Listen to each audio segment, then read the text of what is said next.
Humble prostrations to my heart, essentially.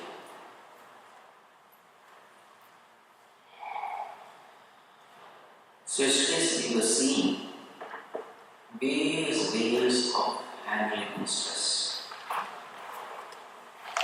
The technique of suppression, the technique of the next one, distraction. Third one, the technique of deep breathing. Then the technique of substitution. Then the technique of devotion. So these three techniques we have seen. Today we will use a new technique, the ultimate technique, the technique of Vedantic knowledge. So what we are going to discuss now is the essence of all our scriptures. It is the essence of the Bhagavad Gita, it is the essence of the Upanishads, the essence of the Vedas, Puranas. This is going to be the essence. So I hope you remember the stories. What is the story? The lion and sheep story.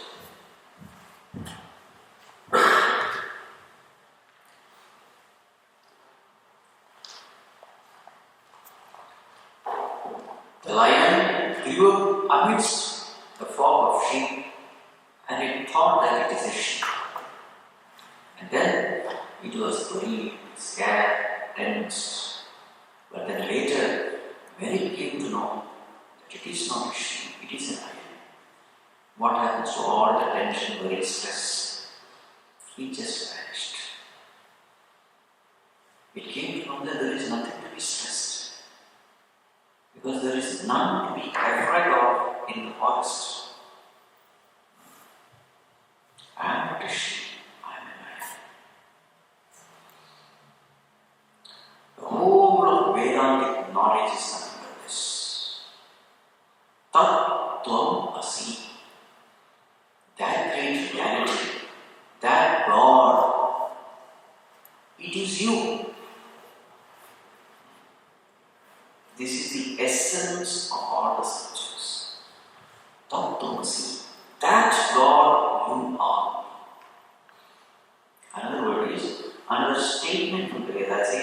Aham Brahma Asmi.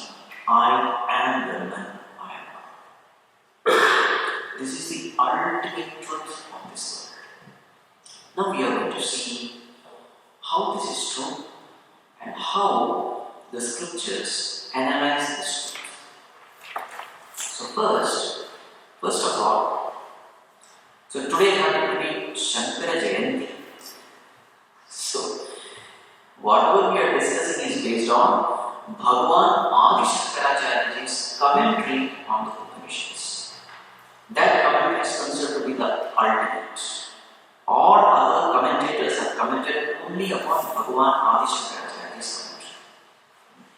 So this philosophy is what is called as Advaita philosophy. So this is what we are going to discuss now. So, first of all, we have to see what is called as identification theory. This has to be clearly understood. Only then the remaining discussion can make sense. So there is a theory called identification theory.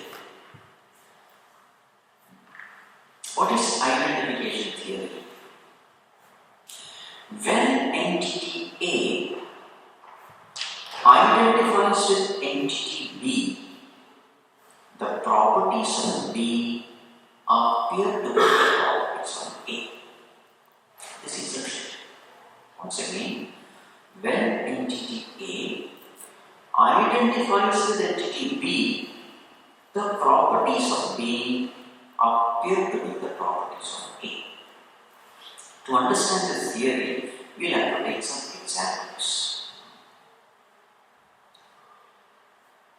Let us take mother-child example. So, who is entity A? Mother. Who is entity B? The child. Now the mother is so much attached to the child. This is called as identification. Identification means that is not that, it is me, it is mine. Identity means feeling oneness with something other than me. That is called as identification. In Sanskrit, the term used is Tadatmya Bhava. Tat Atma. That is me. That is. So, a mother and a child. Mother is extremely attached to the child. Now, for the mother, child is not a separate entity, it is an extension of her. So that feeling is called identification. Mind has this ability to identify with anything. So then what happens? Whatever happens to the child starts happening to mother. When the child is miserable, who is miserable? Mother is miserable. When the child is happy, mother is happy. When the child is successful, mother is successful. You see? Whatever happens there, happens here. So this is called as identification. When entity A identifies with entity B, the properties of B appear to be the properties of A. Have you understood? So mother identifying with the child, whatever happens to the child now starts happening to mother. This can happen with anything or anyone.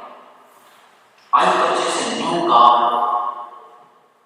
Now for me, that car is an extension of me.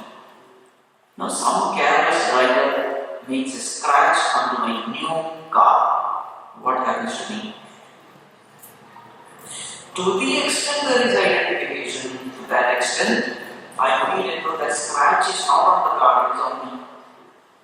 Isn't it? Whatever happens to the car, happens to me.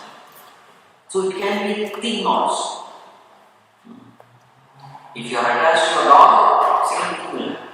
Anything happening to a dog, you feel as if it is happening to you. This is called as identification. This has to be properly understood. Only then the further discussion will make sense. There is a very nice story I heard.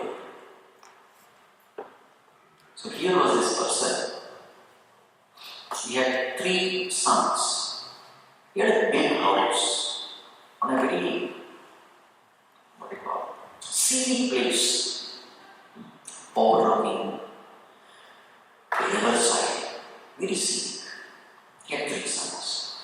The children grew up, married, and living. So he thought, what is the need of such a big house? So he put that house for sale. Then he moved to another small house. And then he came to know after some time. So his children were taking care of the selling that house and all that. And then one day he saw his house was in flames. That big house. Now you can imagine his condition. He started crying, miserable. For so many years he had lived there, and at that time the first son came and said, Father, why are you crying? This house has already been sold. Are you not aware? This house has been sold. Is it so? Yeah. There is no more our house.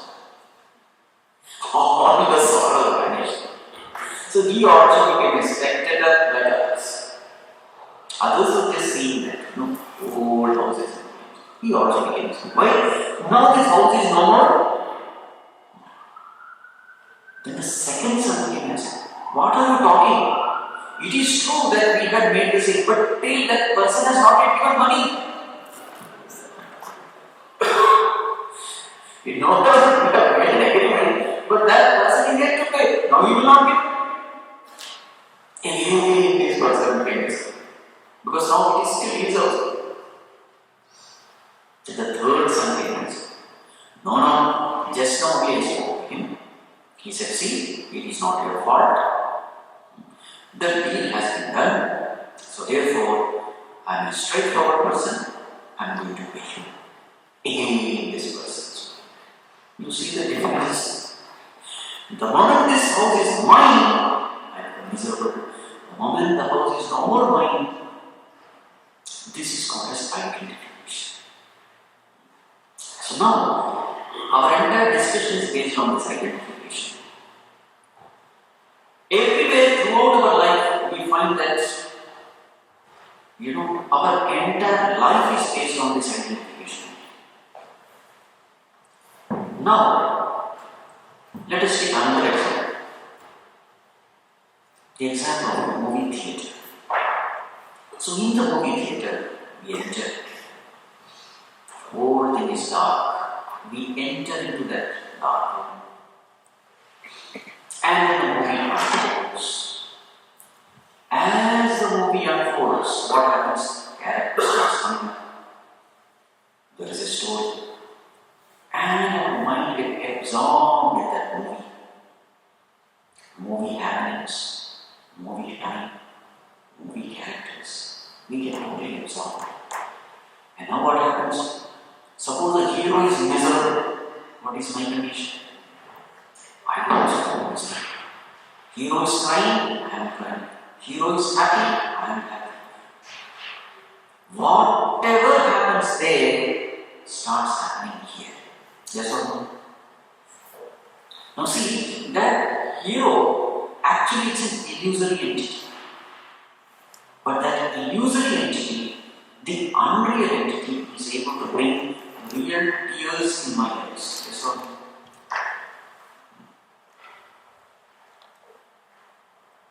Vedanta says this is exactly the mistake we are also doing in this way. So in the movie theatre, what are the two entities? Entity A, me, sitting in the dark, watching the movie.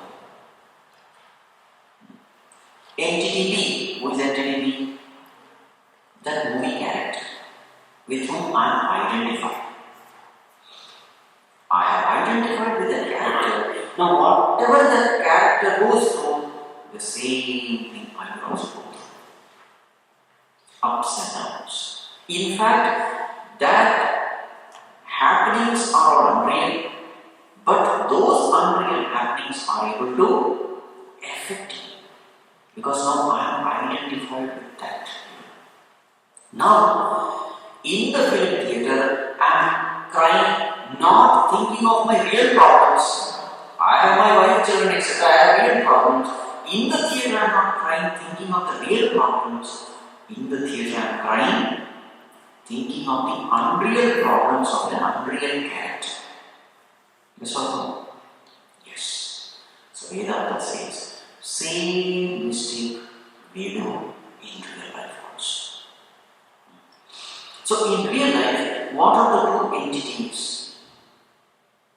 So we say, entity A is consciousness, entity B is matter.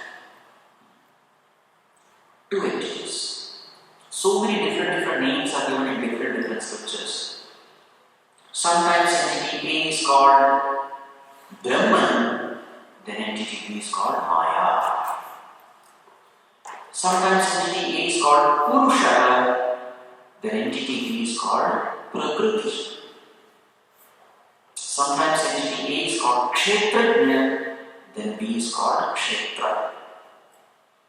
Sometimes A is called Drashta, then B is called Druk. Different names. Sometimes entity A is called Chaitanya, then B is called Jada. Different names, but there are only two things: consciousness and matter. Now let us define each of these terms. What is the definition of matter? Anything made of 5 elements is matter. Anything made of 5 elements. What are the 5 elements? Space, air, fire, water, earth. 5 elements. Pancha Mahabhutas. The 5 elements. Anything made of 5 elements is matter. So what are the entities which will come under matter? The whole world that we see, it is matter. Because everything is made of 5 elements. Come one step inside. This body. What is this body made of? Food. Food is nothing but 5 elements. So this body is nothing but 5 elements. The body is made of 5 elements. Therefore, body is also matter. Come one step further inside. Our mind. Is mind consciousness or matter? Our mind is also matter. How do we know? Don't eat food for one day. See the state of your mind. Mind will be quiet. Mind becomes silent because there is no energy to create trouble. No energy to get agitated. So this shows that the mind is also made of matter. Now there is only one entity which is not matter, and that is consciousness. Please keep this in mind. When we are using the term consciousness, it is very different from the medical people using the term consciousness. In medical terminology, consciousness is a function of the mind. Whereas in Vedanta, when we use the term consciousness, it has nothing to do with mind. It is an independent entity. So in the medical terminology, they use the term, this person lost consciousness, he regained consciousness. They are talking about the mind. The mind becoming inactive, that is called as losing consciousness. Mind becoming active. Here in Vedanta, consciousness has a different meaning. So that we will see now.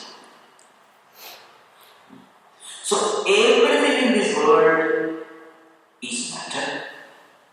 Body is matter. Intellect is matter. Everything is matter. Our thoughts are matter. There is only one thing which is not matter, and that is consciousness, and that is the I in us. The pure I in each and every one of us. I. It is called as Atma. Sometimes it is also called as Paramatma. Paramatma, Supreme Self. We are not talking of the ego. I in its purest form is what we are talking of. Ego is the I in its impure form. Then we will discuss it. So this consciousness in each and every one of us, because of which we are conscious, that consciousness is none other than God. And what is his property? So in Sanskrit, we use the three terms Sat, Chit, Anand.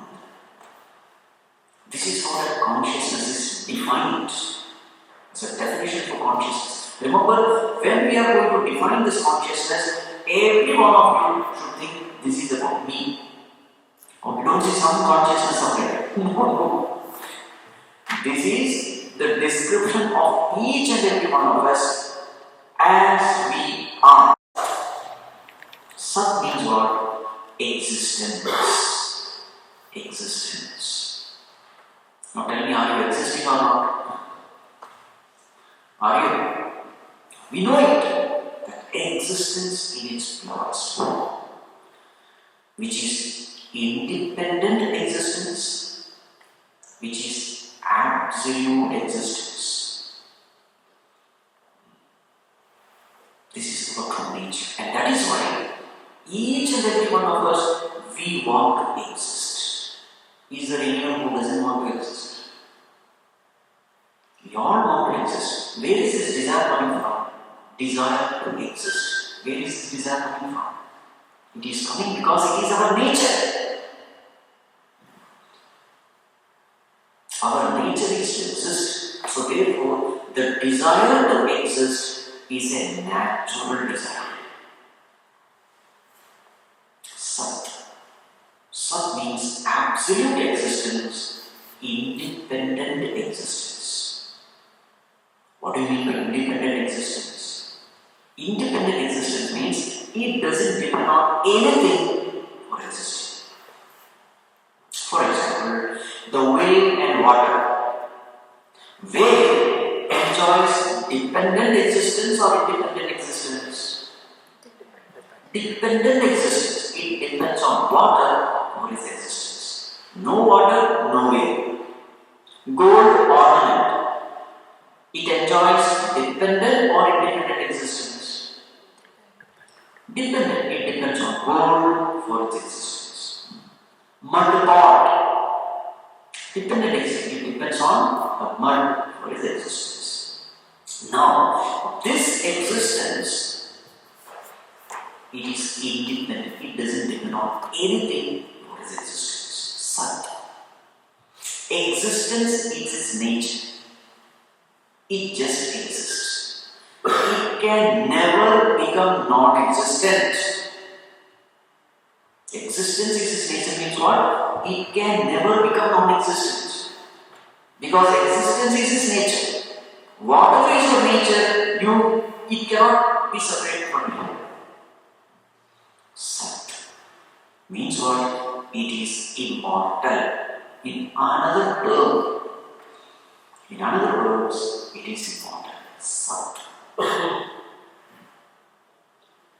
The second term is Chit. Chit means consciousness.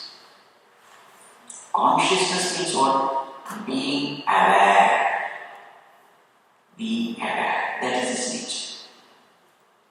Being conscious. Knowing is its nature.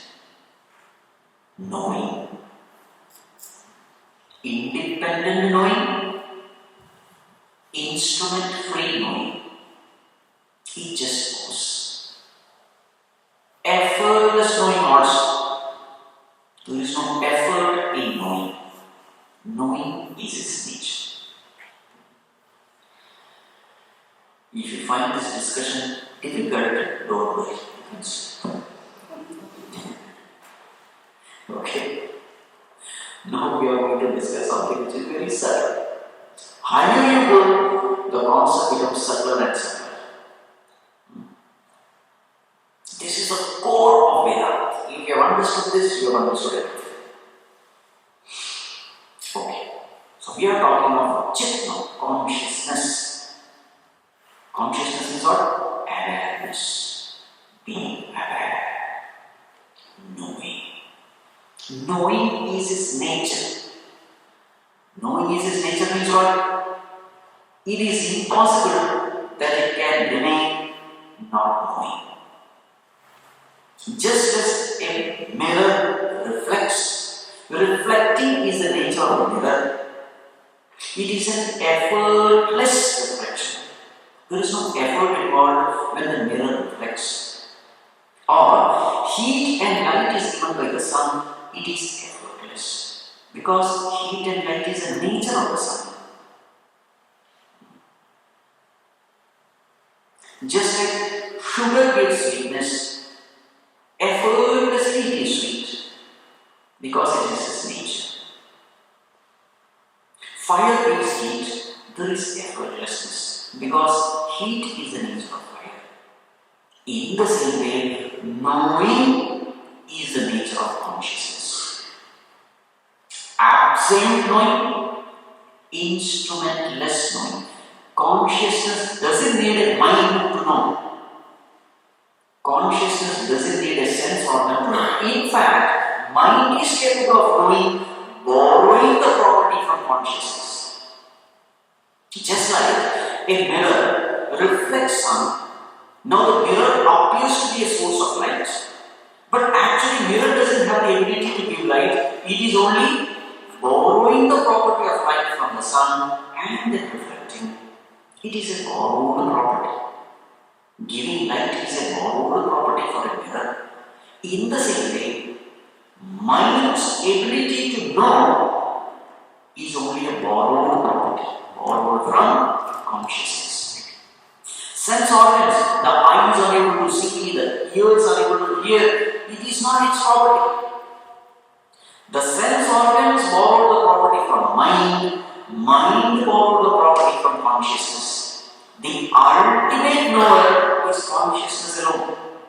All the other entities, they just borrow the property. Knowing is a property of consciousness. And therefore, it knows everything without any medium. So, what is the first property? Sat. Sat means what? Existence. Chit. Chit means what? Consciousness. Absolute existence, absolute knowing. The third one is what? Ananda. Ananda means what? Bliss, happiness, peace, whatever you may call it.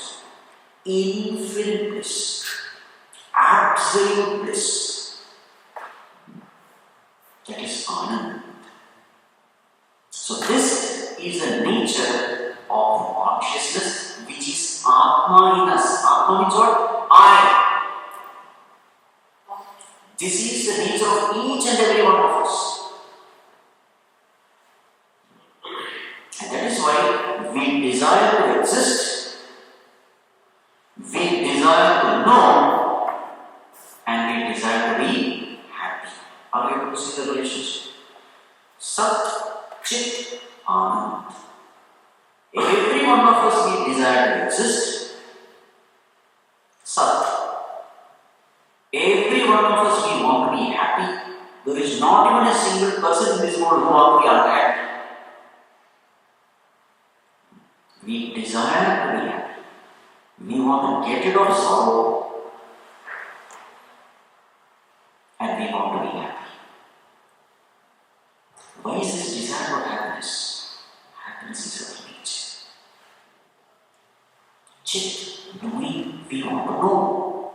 Nobody wants to be ignorant. So these desires are inherent in us. You can't avoid it. Now the question comes, Swamiji, if nobody wants to die, why is it that people commit suicide?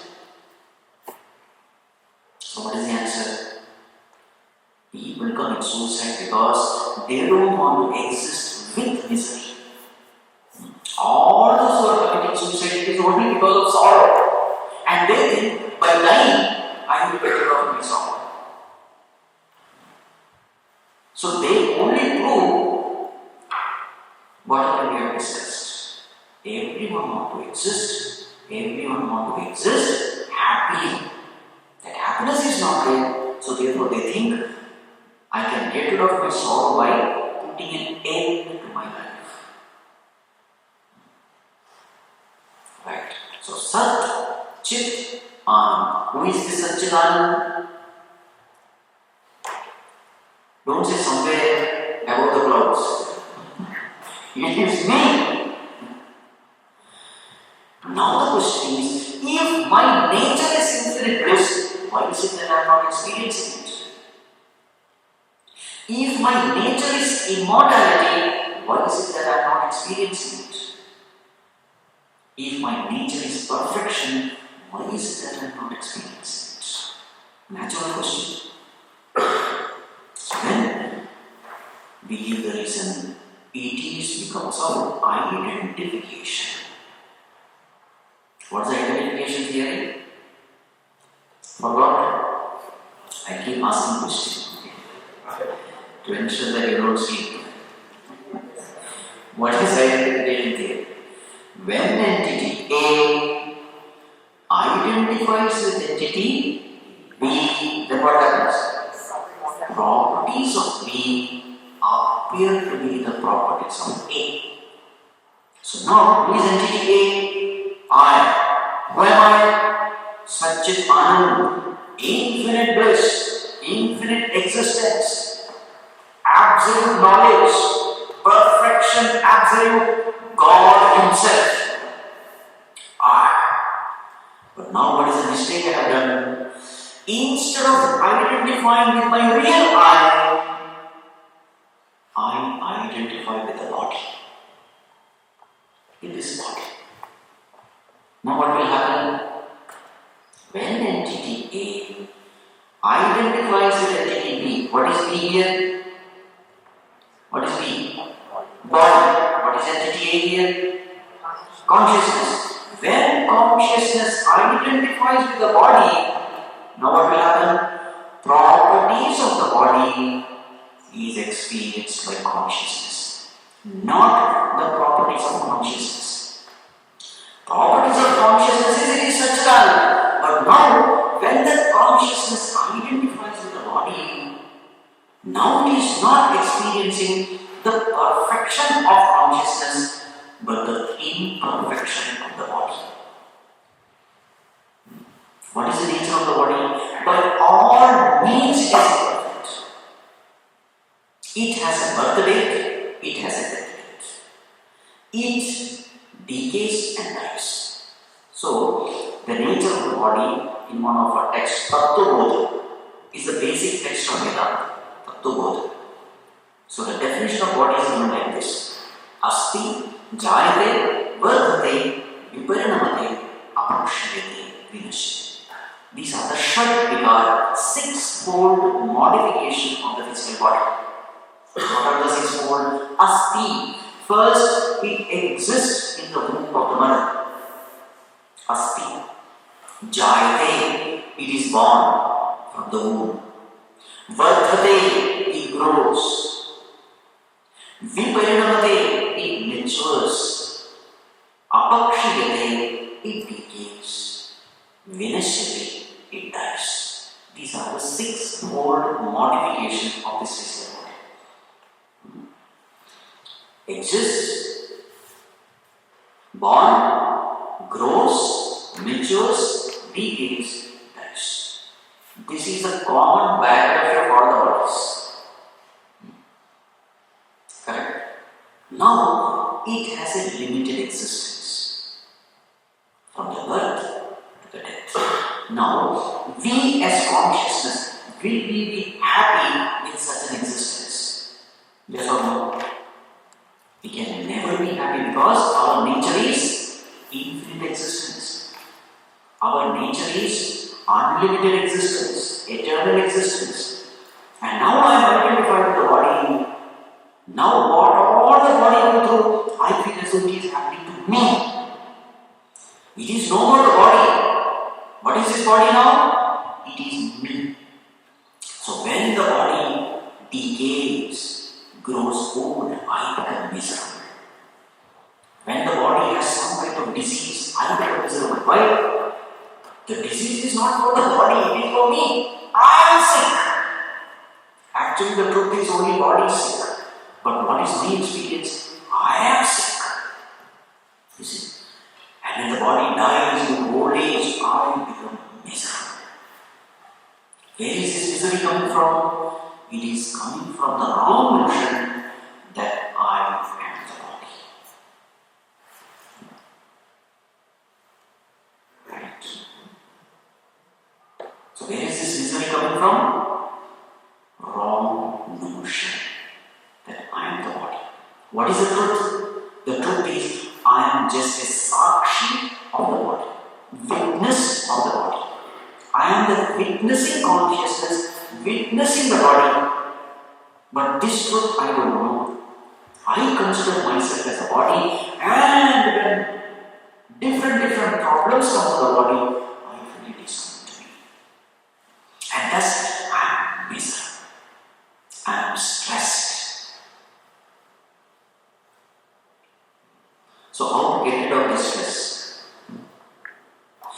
Any amount of improving the body is not going to solve the problem. We are caged inside the body, expanding the cage. Will it give you freedom? You have to come out of the cage. That doesn't mean that we should not take care of the body. No, take care of the body. Whatever has to be done, do it. Good food, good exercise, whatever is needed, do it. But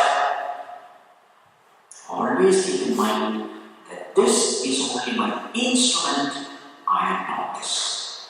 This is Vedantic knowledge. But what is the mistake we are doing? We are not at all paying any attention to this knowledge. We continue our life with this wrong notion, with this ignorance. So this ignorance is called self-ignorance. What are we doing? We are ignoring the self. That is why the name is self-ignorance. We are ignoring consciousness. And now what is our condition? We are miserable. We are trying to escape this misery in so many ways, but there is no solution. Because the body has to die. How much ever you may extend it, you may do a lot of exercise, health, pranayama, this, that, but a time has to come when the body has to die. There is no solution for it. My desire is immortality, but the body is not able to attain that. Are you understanding the problem? Not only that, I am identified with the body, I am also identified with my mind and intellect. And now another problem also comes. What is another problem? I start comparing myself with others. I am dark, that person is fair. I am short, that person is tall. All those comparisons, and then all kinds of inferiority complex, superiority complex. All because my attention is completely with the body, my identification is completely with the body. You see, all the suffering is because of wrong notion. And how did this wrong notion come into existence that I am the body? I see a person. That person is available for interaction the moment the body is gone, and the person is no more available for interaction when the body is gone. Therefore, that person is none other than the body. Therefore, I am none other than this body. You see, this is how we analyze. Inside the body, I am able to feel everything. Outside this body, I am not able to feel anything.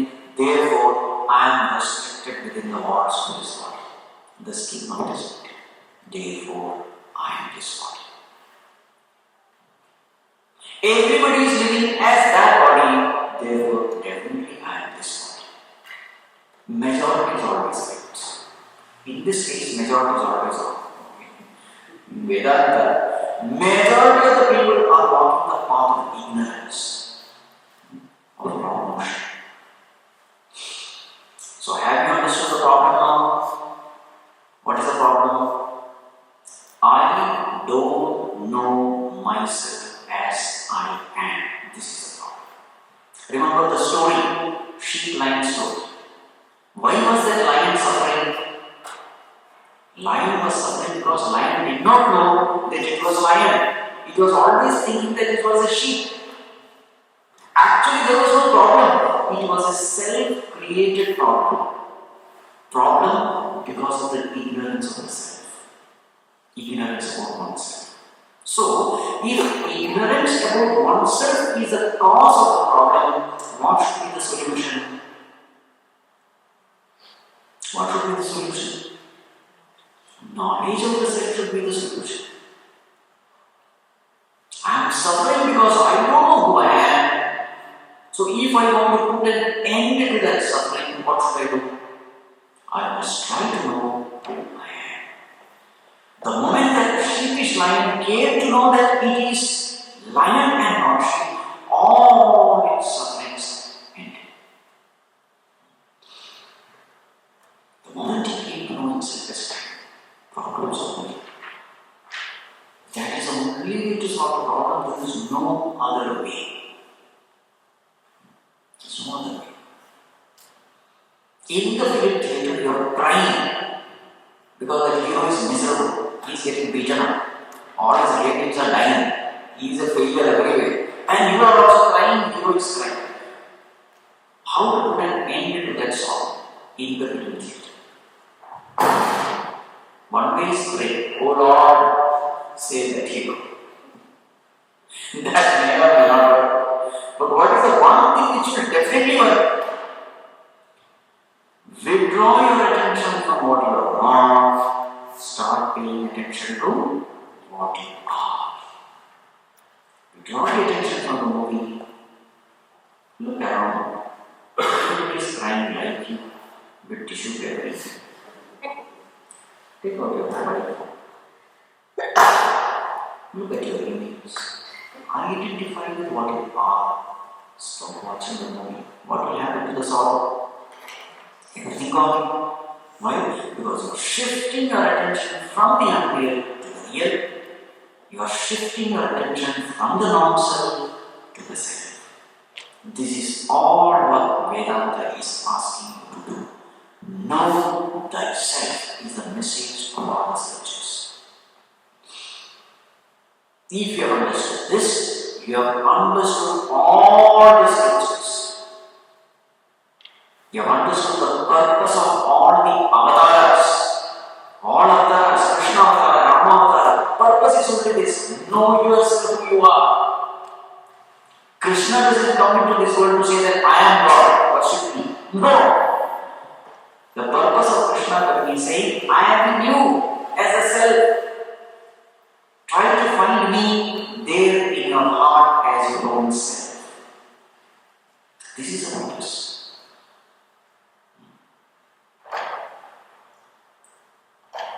Is this much clear? Clear. This fundamental should be understood, otherwise we get lost in all kinds of rituals. Consciousness in me is God, and it is always there. What is the mistake I have been doing? I have been ignoring this reality, and therefore I am suffering moment to moment. Perfection is already there. I am not able to experience this perfection in me. So therefore, shift your attention to yours. This is the message of our scriptures. This is the essence of Upanishads. This is the essence of Bhagavad Gita. Kshetrajnam chapi mam vidhi sarva kshetreshu bharata. Know me as the very knower in you.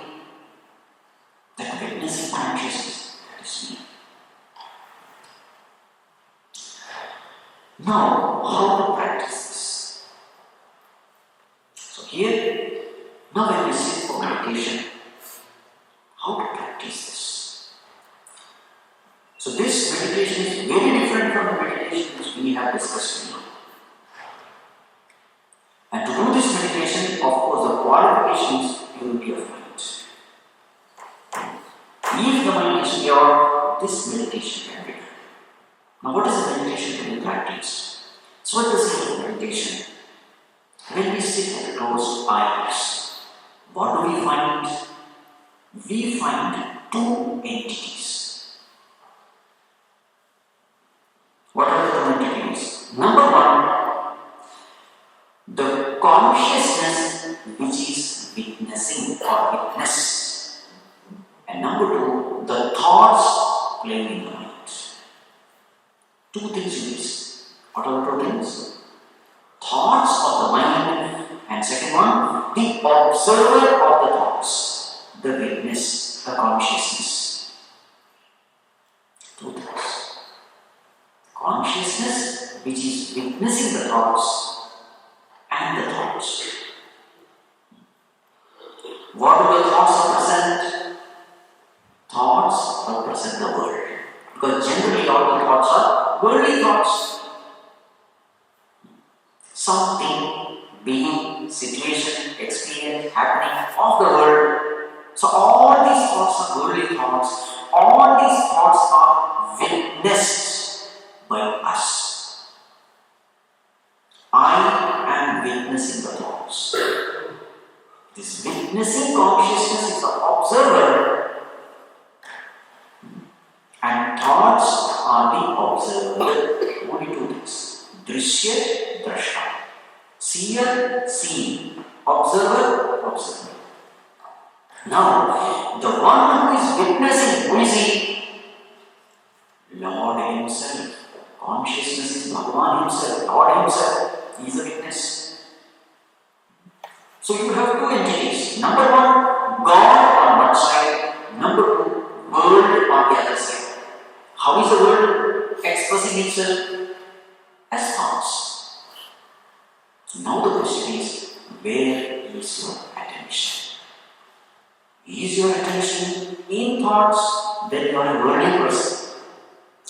Is your attention upon the witness? Then you are a spiritual person. So now, in meditation, suppose you get pulled by those thoughts. What pulls you towards the thoughts? Your likes and dislikes. Some entity come in your mind, you are sitting for meditation.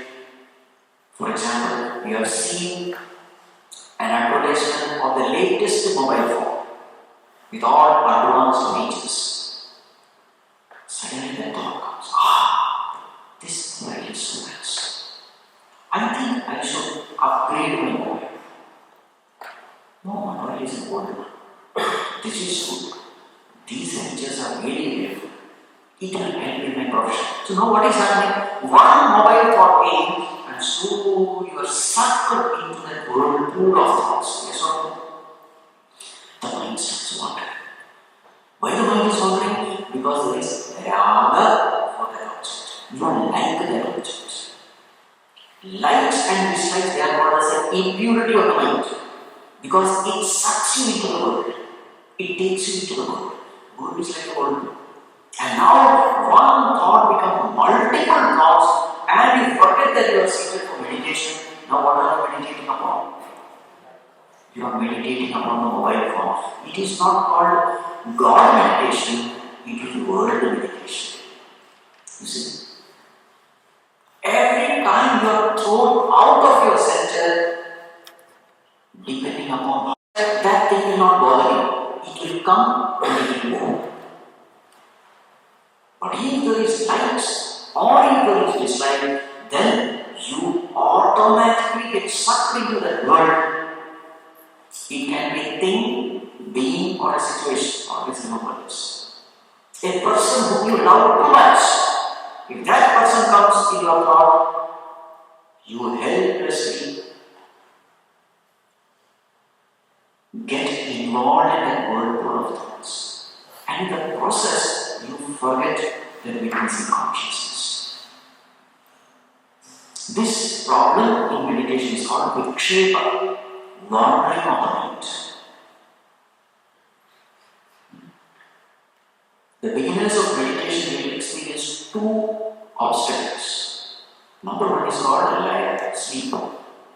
You sit for meditation, closed eyes, the mind thinks, oh, everywhere darkness is there. Eyes are closed, body is motionless. Mind thinks this person wants to sleep. Go to sleep. These are the obstacles of the beginners. First is clear. Now, if you don't get sleep, the second is called vikshepa. What is vikshepa? Thoughts come and those thoughts drag you into that world. So what are you doing? You are sitting in meditation and worrying about so many things. Wherever likes and dislikes are strong, you cannot remain rooted in the witness. In meditation, what are you supposed to do? You are supposed to be rooted in the witness. Who is this witness? God Himself. Consciousness is God Himself. You will always find that the more and more you are rooted in witness, more and more peace starts descending into your mind. Why?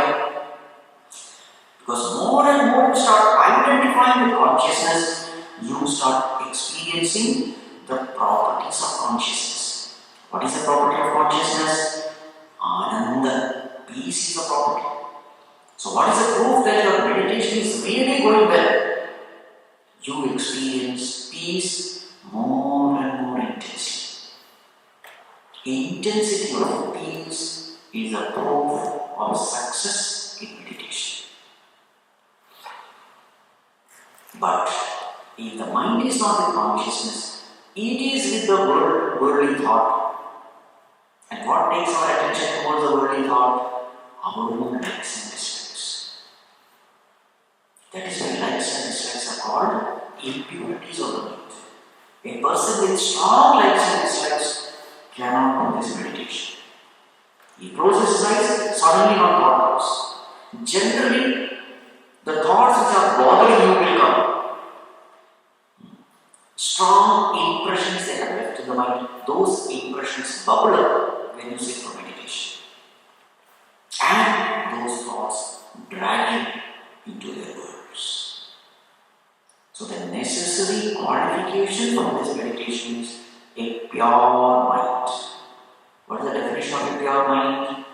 A mind free from likes and dislikes. If your mind is free from likes and dislikes, objects may come, but it can't harm you. It just comes and goes, and finally the mind settles down. You have no difficulty in paying attention to consciousness. You have no difficulty in remaining witness. And as your attention goes more and more towards this witnessing consciousness, you start experiencing bliss. Where is this bliss coming from?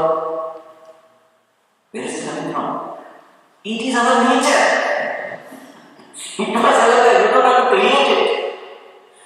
It is not something which has to come from outside world. It is already there.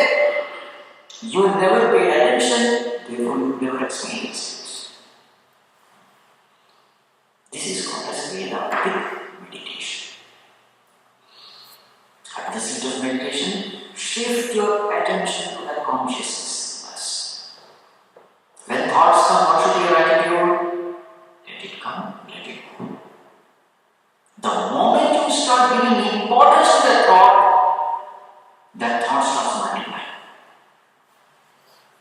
As a law, identify with the thoughts and the thoughts multiply, witness the thought and the thoughts die. This is the law. Because of our likes and dislikes, when we start giving importance to a particular thought, then the thought multiplies. More more and more similar thoughts starts. It is exactly like chatting with somebody. One person comes and tells you. Suppose you say, is it so? Then what? Then what? Then that person also starts adding masala. But suppose you are indifferent, you don't even listen. Then what will happen? That person stops telling you, goes away. The more and more you show interest in what is being spoken, more and more the thoughts multiply. And then you forget that you are seated for meditation. You get carried away with those thoughts.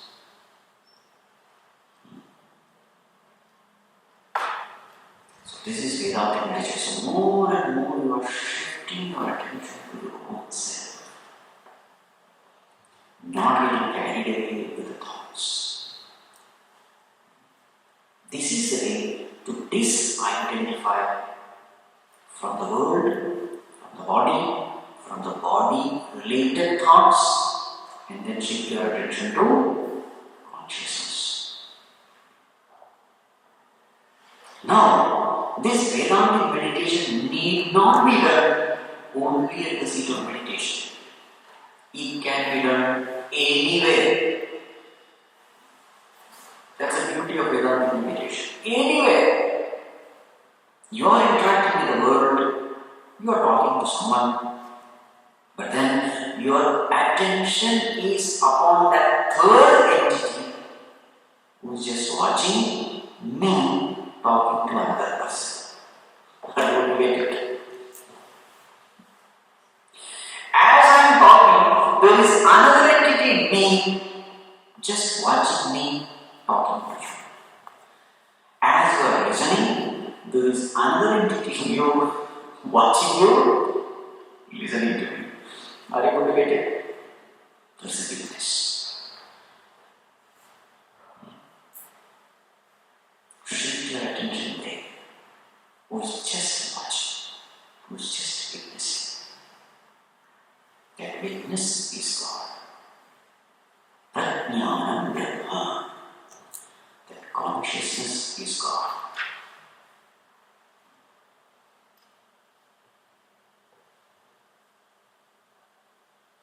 So in this meditation, you don't have to be in a puja meditation. No. In your work field also, while you are doing your profession, fulfilling your professional responsibility, your attention is there. It is meditational. With your family members, fulfilling all this, but your attention is upon that witness.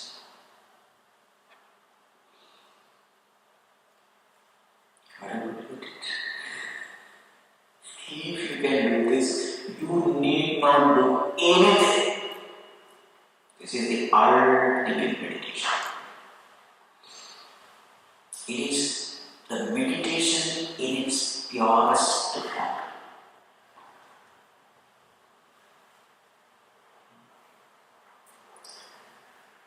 You are doing one thing, but your attention is somewhere else. For example, suppose you are asked, go to that room, see whether electricity is there or not. So then you switch on the light. Though you are looking at the world, where is your attention? Attention is upon electricity. That's all. You are looking at the world. The physical eye is showing the world, but your attention is upon that entity because of which the world is illuminated. Electricity is not seen by the physical eye. But because you have studied about electricity, you know bulb can glow only in the presence of electricity.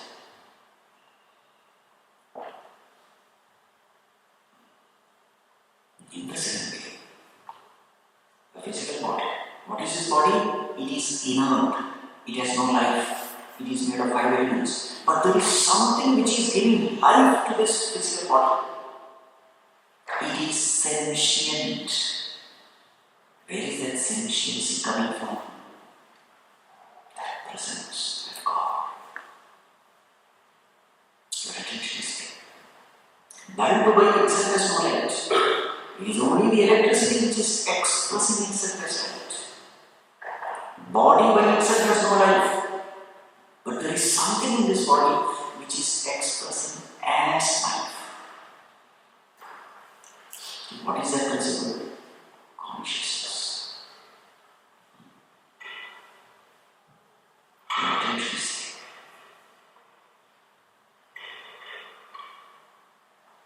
there. Mind by itself is inert, but the mind is able to think. Thoughts are coming. Who is giving sentiency to the mind? Consciousness. And where is that consciousness? It is the witness, which is just watching, silently watching. Your attention is upon that silent witness. This is Vedanta meditation. So this is a meditation which can be done by everyone.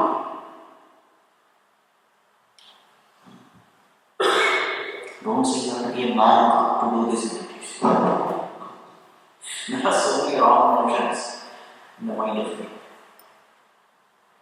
Unless you renounce everything, you can't meditate. Who said? In the world. But remain untouchable. That is why the example of lotus is in our scriptures. Lotus remains in that dirty water, but it is untouchable dirty water. In fact, the beauty of lotus is that water is foul smelling, but the lotus remains fragrance. Water is ugly, but the lotus is full of beauty. Water is tasteless, but the lotus brings out nectar. Lotus gains all the nourishment from the water, but it is untouchable water. Padma patram iva ambrasa. That's the example. That is why you have to live in this world. Live in this world, fulfill all duties, responsibilities, but the mind should be in God. And where is God? This consciousness is God. But when we are not able to hold on to this consciousness, then we have all the forms. In Hinduism, we have so many forms. Rama, Krishna, Ganesha, Hanuman, Murugan, Ayyappa. All forms are necessary.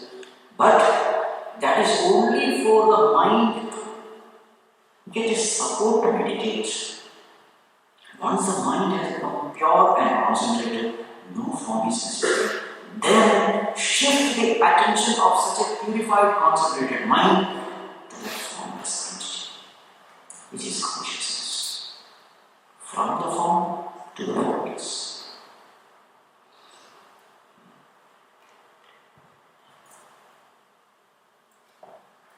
Maybe you can understand what I am trying to say. If you have understood this, you have understood everything. Of course, I am sure you may be having a lot of doubts. It is very natural. Tomorrow we have a session. 10 to 11, I will speak a little more. 11 to 12, we can continue. Every one of us, we are carrying that infinite God in us. How much God is nearer to us? It is nearer than the nearest. It is the very eye. How far are you from the eye in you? And it is you. You see, even our breath is far. Even our thoughts are far. The eye, that is God. Tat Tvam Asi. Aham Brahmasmi. So every one of us, we are carrying in our heart ocean of bliss. But what is our condition now? Only blissful misery is there. Only suffering is there.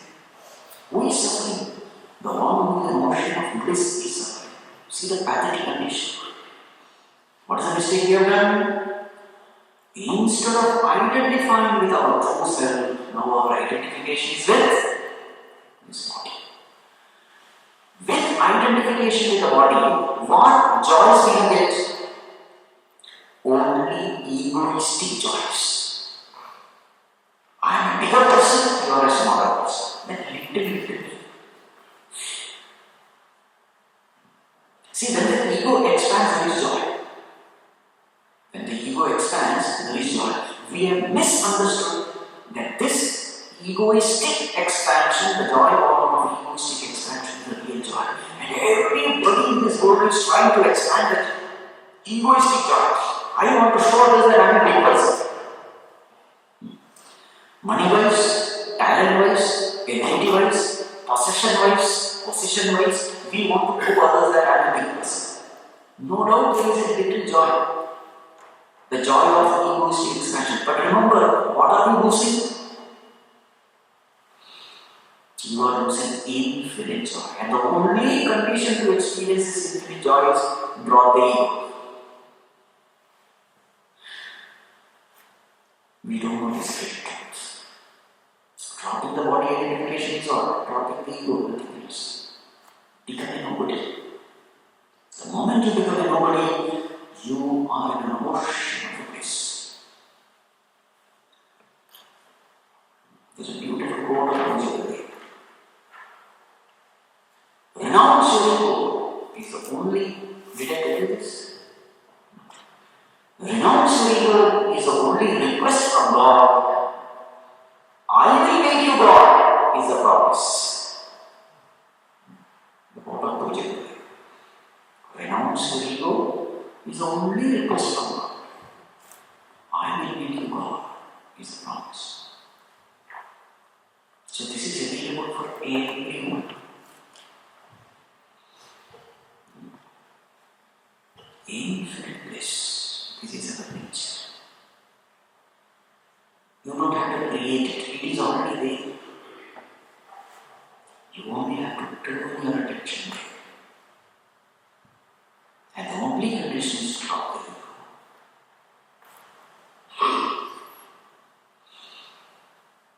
So the whole of effort in scriptures is only one, how to drop this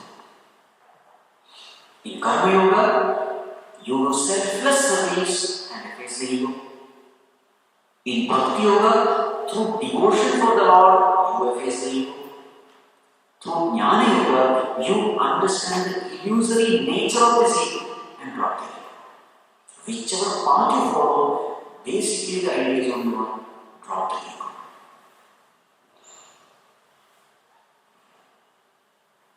Now, for a person who has attained this state, can there be any stress?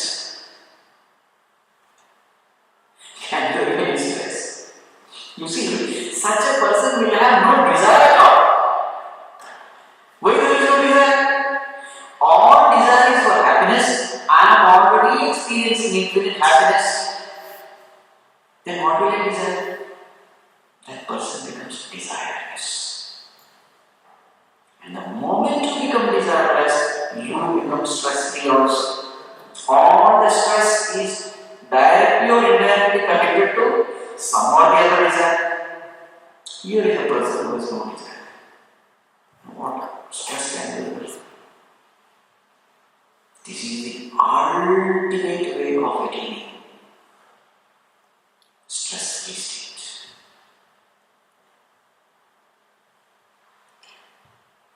But now, to do this miracle at the seat of meditation, what's the miracle you have to do at the seat of meditation?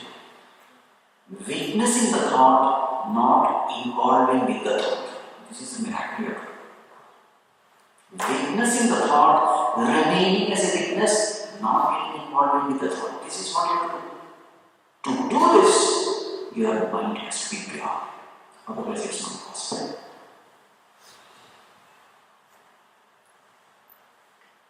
And for the the mind to be pure, you should be an egoless person. Because ego is the cause of all impurity.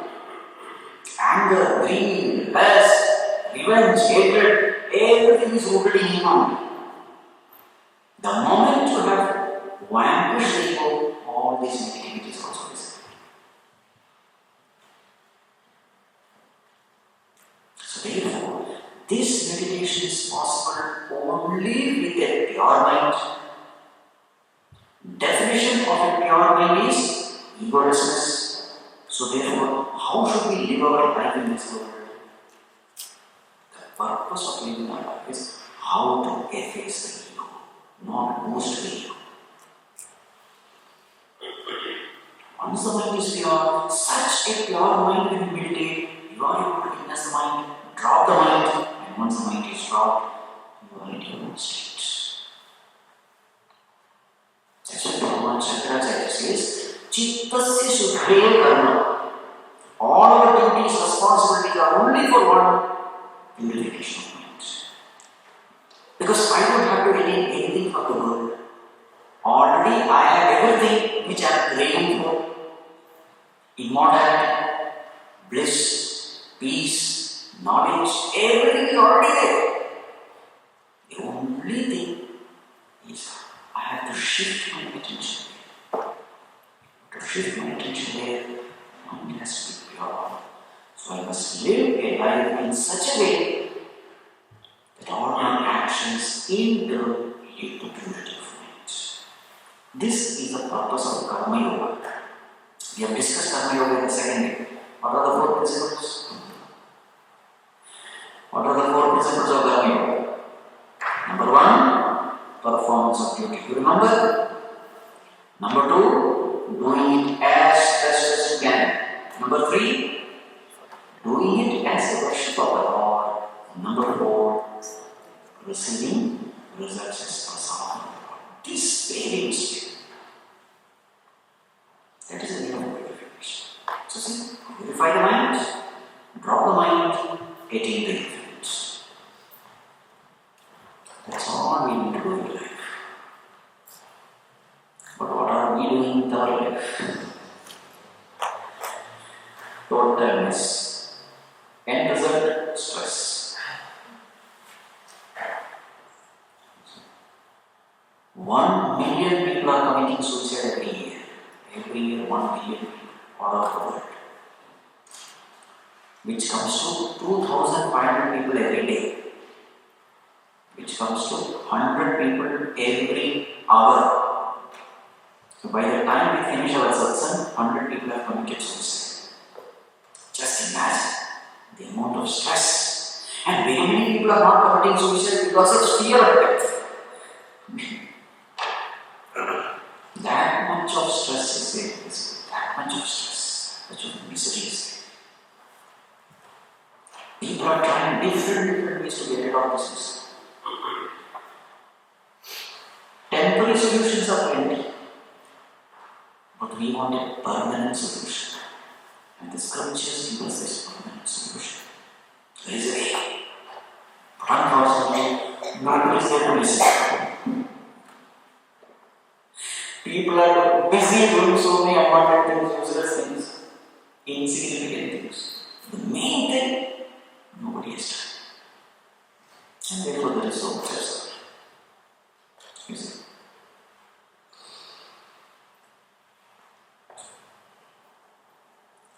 This is the essence of Vedanta.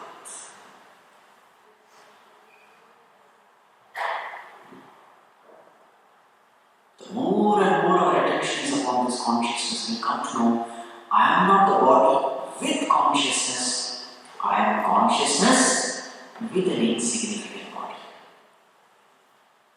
Today, what is the mistake we are doing? Body is the main thing, consciousness we don't even pay attention. Vedanta says, hey, you are consciousness with a temporary body. Today the body is there, tomorrow the body is not there. So what? It is just an instrument. You lose the instrument doesn't mean that you are lost to yourself. So then what happens is, you are able to gracefully age.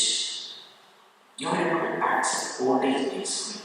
Because you know, this is just an instrument. It has to go. You have no problem with death at all. You welcome death. Because death doesn't mean your non-existence. Non-existence is only for your instruments. You become fearless of death. This is the way to become fearless. Not only will you become fearless of death, you attain that peace. Not only you attain that peace, you attain the vision of oneness also. Just like I am consciousness with a temporary body, he is also consciousness with a temporary body, she is also consciousness. Main thing is consciousness. So what it leads to? It leads to vision of oneness. We are all one. Bodies are different. How does it matter? We are all one. This vision of oneness is the ultimate vision. Vision of plurality is a divisive vision. It will create only problem. I and mine, you and yours. It will create only problem. Vision of oneness gives peace. And that is why the fundamental of Hinduism, what is it? First principle, Kutumbakam. We are one family. So when we are saying we are all one family, what does it mean? There is something which is common, isn't it? Family means there is something common. What is that which is common? The essenciness is common. Such a person, even when he is living in this world full of arts and disturbance, his mind is at peace. We may not be able to bring peace in the outer world, but we can definitely attain that peace in the inner world. And that peace comes from the right understanding of life. That is the purpose of scriptures. More of it, we'll see tomorrow.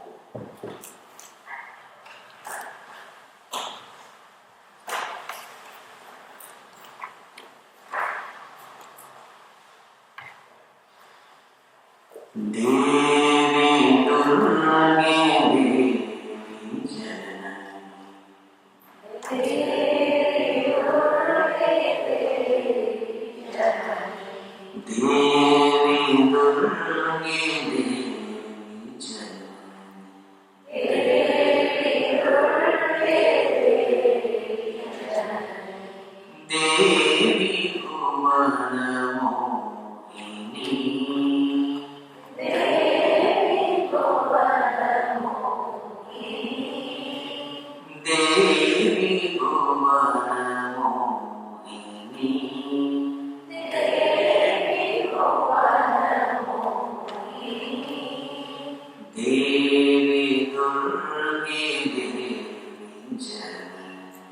Devi